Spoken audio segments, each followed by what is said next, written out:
मंडळींनो नमस्कार. काल ना मला देव भेटला म्हणून हा अनुभव मला तुमच्याशी शेअर करायचा आहे. म्हणजे माणूस देवासारखा धावून आला म्हणा किंवा देवच माणसाच्या रूपात धावून आला म्हणा.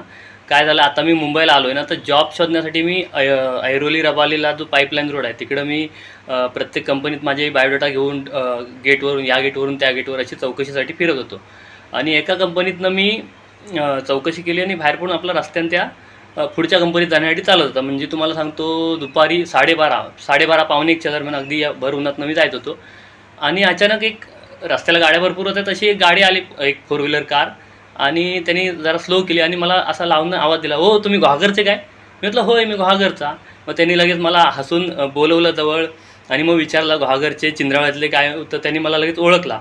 तर म्हणले, "आता कुठं जात आहे?" मी म्हटलं, "रबाळ्याकडे जातो." तर त्यांनी मला आग्रहानं गाडीत बसवला. लगेच गाडीत मी बसलो. भरपूर उन्हात होतो त्यामुळे लगेच मी बसलो गाडीत छान एसीमध्ये. आणि ते बोलले, "चला तुम्हाला सोडतो आम्ही पुढं."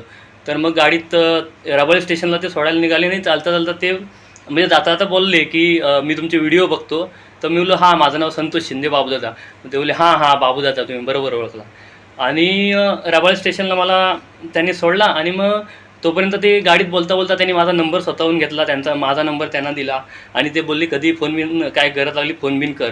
आणि उतरल्यानंतर मी त्यांना टाटा केला आणि त्यांनी लगेच उतरले आणि ₹500 त्यांनी मला माझ्याजवळ दिले. मग तर त्यांना मी मी तर त्यांना साहजिकच आपण घ्यायला विनम्रतेने नकारच दिला. पण तरीसुद्धा त्यांनी माझ्या नकळत पटकन आग्रहानं लगेच शर्टाच्या खिशात ₹500 ठेवले पण. आणि त्यावेळेला अजून ते नको म्हणून ते पैसे परत करायच्या वेळेला म्हणा किंवा त्या घाई गडबडीतनं माझ्या ध्यानातच आलं नाही. मी पटकन असा एकदम भरून आलं मला. घाईवरून गेलो आणि मी नकळत माझ्या डोळ्यातनं पाणीच आला.